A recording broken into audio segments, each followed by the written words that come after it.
Las iglesias dan la sensación de siempre haber estado ahí. De hecho, para muchas personas lo normal es que estén. Es posible que en la mente del samario promedio no se conciba la idea de una ciudad sin iglesias. Son parte del paisaje cotidiano, como el mar que respira al fondo o la brisa que atraviesa las calles al atardecer. Se levantan silenciosas, firmes, observando el paso del tiempo sin prisa, como testigos de generaciones enteras que han crecido bajo su sombra. Pero más allá de su presencia física, las iglesias guardan historias. En sus muros se han quedado atrapadas voces, rezos, despedidas y celebraciones. Cada campanada ha marcado momentos importantes, nacimientos, bodas, duelos. Son lugares donde lo íntimo y lo colectivo se encuentran, donde la fe se mezcla con la memoria y donde cada rincón parece susurrar fragmentos de la vida samaria. En Santa Marta, estas construcciones no solo hablan de religión, sino también de identidad. Son huellas de la historia, reflejo de tradiciones que han resistido el paso del tiempo y de una cultura que se construye entre lo espiritual y lo cotidiano. Mirarlas con atención es descubrir que no siempre estuvieron ahí, o al menos no de la forma en que hoy las conocemos. Y es precisamente en esa transformación donde comienza esta historia.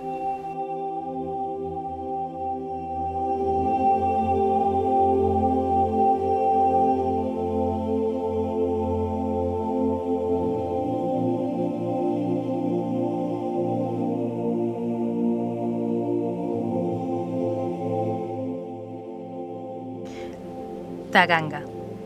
Un asentamiento que se levanta sobre la cultura ancestral tairona ha tenido un centro ceremonial indígena desde tiempos prehispánicos en el mismo sitio donde hoy se ubica su iglesia.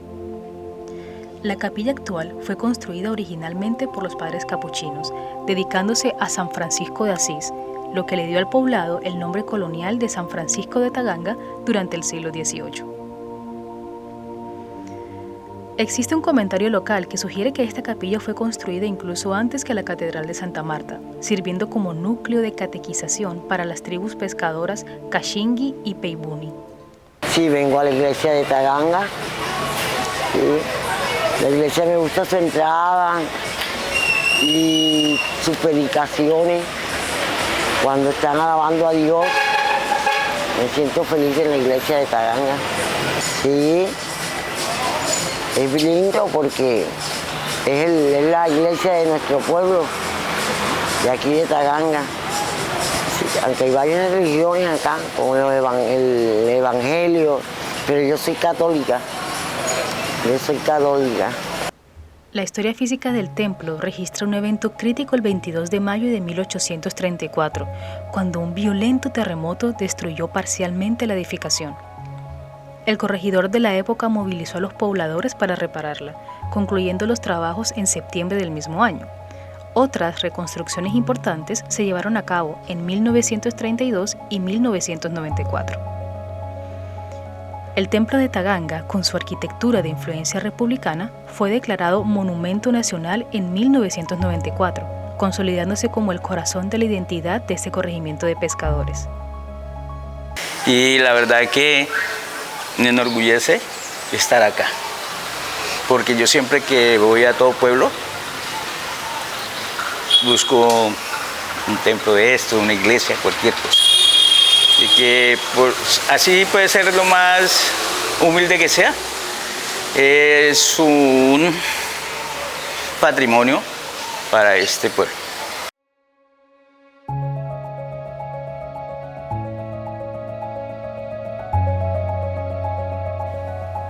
Nuestro recorrido eclesiástico nos lleva ahora al corregimiento de Bonda, donde nos espera la iglesia Santa Ana de Bonda.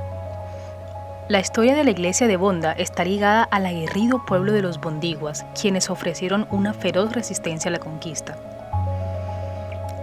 Según la tradición oral y algunos registros locales, el templo comenzó su construcción entre 1527 y 1534, lo que lleva a muchos habitantes a reclamar que es la capilla más antigua de Latinoamérica, aunque históricamente este título suele disputarse con San Jerónimo de Mamatoco.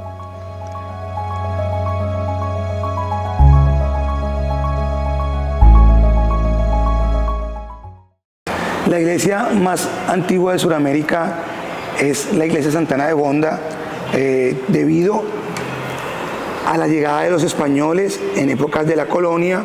tal cual lo describe Juan Rodríguez Freile en su libro El Carnero, que es un libro de crónica de Indias escrito hace el año de 1600. Ahora, esa iglesia no era así. No sé si ahí hay una foto lo que es esta iglesia, que tiene sus dos torres, porque la capilla, esta capilla es más vieja que la de Mamatoco, que la de Gari, hasta que la misma catedral, porque ahí en la iglesia están lo que hicieron en español, el número que la comenzaron y el número que la terminaron.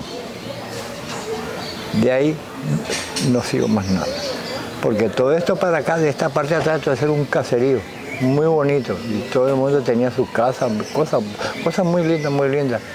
Hacia el año de 1530 empiezan a construir la iglesia como centro, valga la redundancia, discúlpame, de aprendizaje para las comunidades indígenas de lo que se llamaba la fe católica y el adoctrinamiento en sus costumbres católicas y en sus costumbres cristianas. Por eso se asume que es importante, y además porque los textos dicen que es la primera iglesia construida en América Latina en tierra firme. La edificación original fue erigida por los mismos indígenas bondiguas, quienes fueron eximidos de tributos a la corona a cambio de participar en la construcción de este lugar de adoración en honor a Santa Ana. A lo largo de los siglos, el templo ha sufrido 3 remodelaciones significativas. En 1742 se realizó una mejora que colapsó en 1790 debido a fallas de diseño, siendo reconstruida en 1803 por gestiones del sacerdote Francisco José Vázquez y la comunidad. En 1934 se intervino nuevamente para reforzar las paredes que no soportaban el peso del techo de madera y caña. Una transformación arquitectónica dolorosa para la comunidad ocurrió en 1982, cuando una firma constructora demolió las torres originales fabricadas por mujeres alfareras de la región, alegando falta de recursos para restaurarlas. La intervención más reciente se dio en el 2013, reemplazando el techo afectado por el Comején, y fue declarada Monumento Nacional en 1991.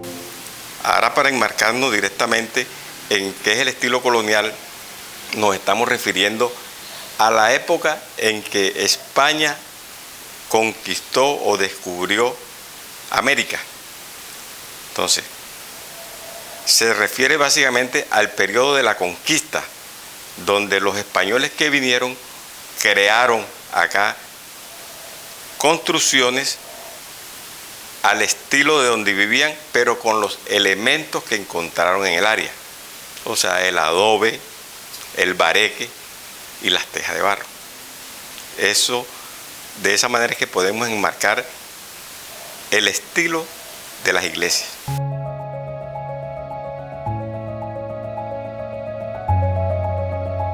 El origen del templo de Mamatoco se remonta a mediados del siglo XVI, cuando fue fundado por misioneros franciscanos como parte de las misiones de evangelización en la zona de los indios Jeriboca. El cacique de este grupo, llamado Mamatoco, lideró un evento histórico trascendental en 1575, cuando incendió el templo religioso. Este acto fue una respuesta directa a los abusos coloniales, específicamente al encarcelamiento y la tortura de su hijo por parte de los españoles en 1572. Tras la rebelión, el cacique fue ahorcado y el pueblo fue rebautizado como San Jerónimo de Mamatoco, en honor al santo patrono designado, traductor de la Biblia al latín.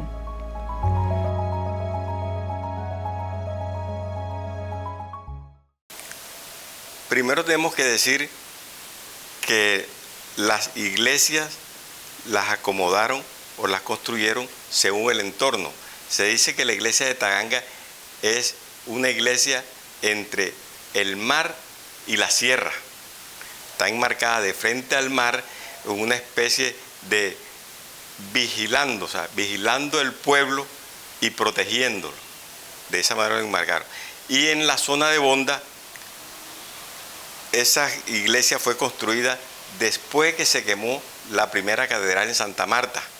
Entonces el obispo, escondiéndose de los piratas, se fue a refugiar por allá y habló con los bondiguas, que se llamaban los indígenas de la región, para que construyeran esa capilla.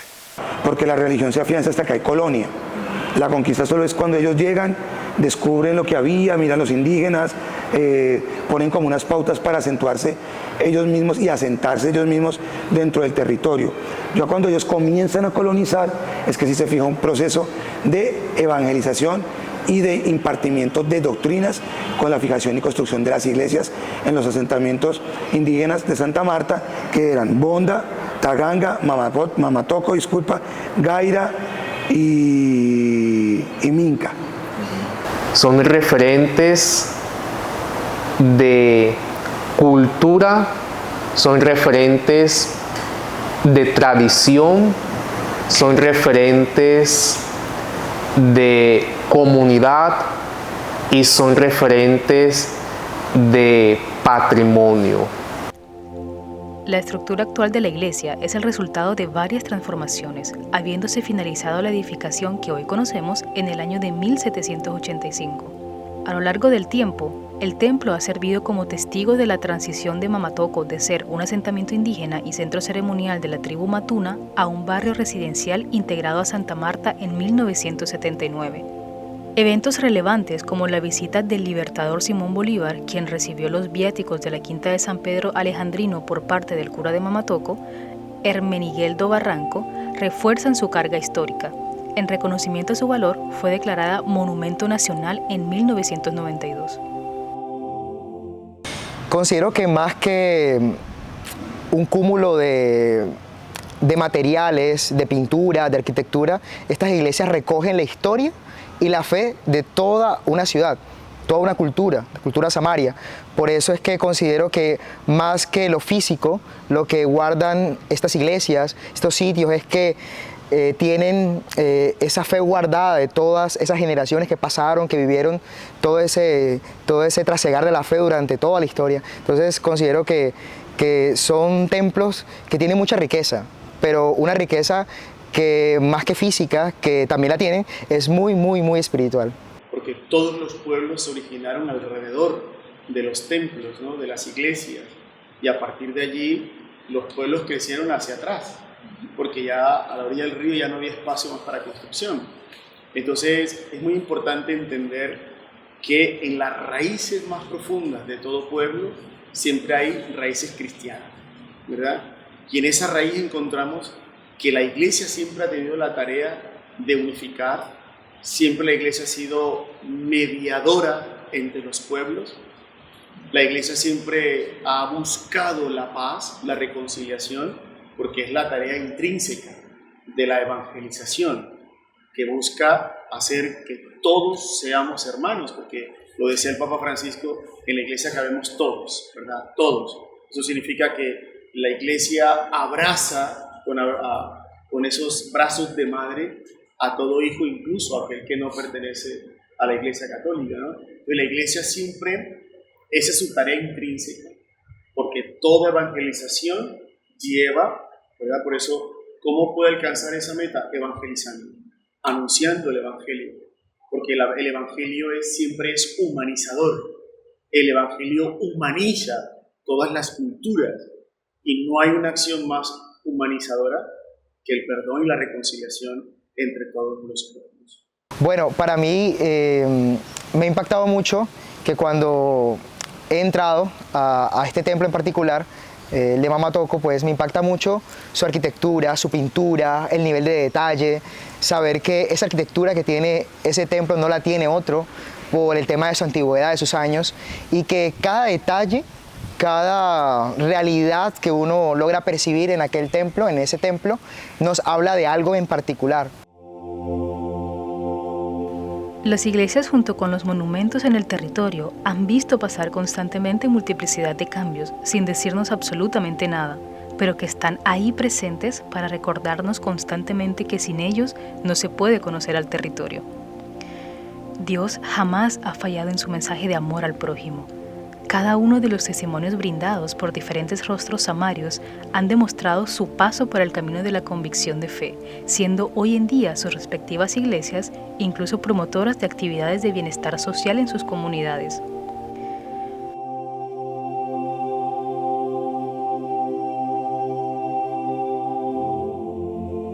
La iglesia de Mamatoco me hace sentir muy bien. Entre otras cosas, yo digo que es como mi lugar seguro. Pero es un lugar en donde me siento bien, en donde sirvo con los niños, con los jóvenes, con las señoras. Entonces me gusta el espacio y me hace sentir súper bien estar allá. En Bonda, en Mamatoco o en Taganga, pues hay realidades importantes culturales que tenemos que cuidar y que tenemos que preservar, sobre todo ante la amenaza que hoy se está palpando en el interior de estas comunidades. ¿Y cuáles son las amenazas? Dicho por ellos mismos, ¿no? La uniformidad cultural que ha impuesto la globalización. La fe alcanza su máximo esplendor en el espíritu de quienes actúan desde la convicción de una verdad divina y siguen buscando acercarse a Él y su mensaje. Es por eso que hoy, todas estas iglesias siguen siendo los centinelas de la fe de quienes se niegan a olvidar la verdadera forma de su alma. Cuando tú ves la iglesia llena de muchachos y de niños, realmente sientes que Dios está presente ahí, porque el futuro real es ellos. El futuro real es cuando mañana ya no estás tú, pero va a estar un muchacho que te va a reemplazar en alguna actividad que tú realizabas. Y es impresionante ver cómo familias enteras van a la iglesia y asisten a las procesiones. Entonces son realidades, son celebraciones que hacen muy fuerte el tema de la unión familiar. O sea, unen mucho a las familias samarias en cuanto a ese tema de reunirnos, ¿no? Y de hecho la Eucaristía es una unidad. La Eucaristía nos llama al banquete, y el banquete es en familia. Las iglesias, junto con los monumentos en el territorio, han visto pasar constantemente una multiplicidad de cambios sin decirnos absolutamente nada. Permanecen en silencio, inmóviles, pero siempre presentes, como si custodiaran el tiempo mismo. Están ahí para recordarnos que, sin ellas, sería imposible reconocer la historia y la identidad de este territorio. En Bonda, en Mamatoco o en Taganga, pues hay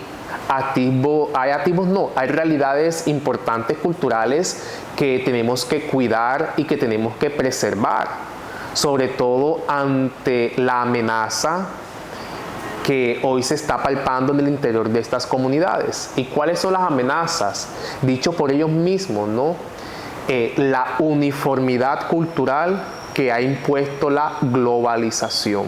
Al ser refugio o al ser ese cúmulo de historia de toda la ciudad, de donde mucha gente vivió su fe, pues todo eso nos ha venido por herencia. Entonces, claro, toda esa fe heredada de nuestros padres, a esos sitios que ellos iban, a esas iglesias que ellos iban, pues eso es muy importante para nosotros, porque es una continuidad en la fe. O sea, no es algo como que apenas vamos a ir o son realidades nuevas para nosotros, sino para una familia completa sería la continuidad en la fe de esa familia. En cuanto a asistir a esos templos, le implica conservar esa fe de esa familia a lo largo de toda la historia. Han sido testigos de conquistas, resistencias, transformaciones y nuevas formas de creer. Cada piedra, cada pared y cada campana guarda fragmentos de una memoria colectiva que sigue viva, incluso cuando no se nombra. Porque, aunque no hablen, las iglesias narran, desde su quietud, todo lo que el pueblo ha vivido. Es un ideal del hombre saber de dónde viene. Entonces, estas iglesias que están catalogadas dentro de la historia como las más antiguas de Sudamérica, nos conectan con ese pasado español. O sea, nos indican de dónde venimos. Entonces, históricamente tienen un valor sentimental, cultural e histórico, lo cual las hace propias para ser catalogadas como monumentos históricos, y creo que ya fueron, sí son monumentos históricos de la ciudad. Dios jamás ha fallado en su mensaje de amor al prójimo. Cada uno de los testimonios brindados por diferentes rostros samarios ha demostrado su paso por el camino de la convicción de fe, siendo hoy en día sus respectivas iglesias incluso promotoras de actividades de bienestar social en sus comunidades. Así, lo que alguna vez fue impuesto, hoy también es apropiado. Lo que nació en medio del conflicto, hoy se transforma en encuentro. Las iglesias han dejado de ser solo símbolos del pasado para convertirse en espacios donde la comunidad se reconstruye, se apoya y se reconoce.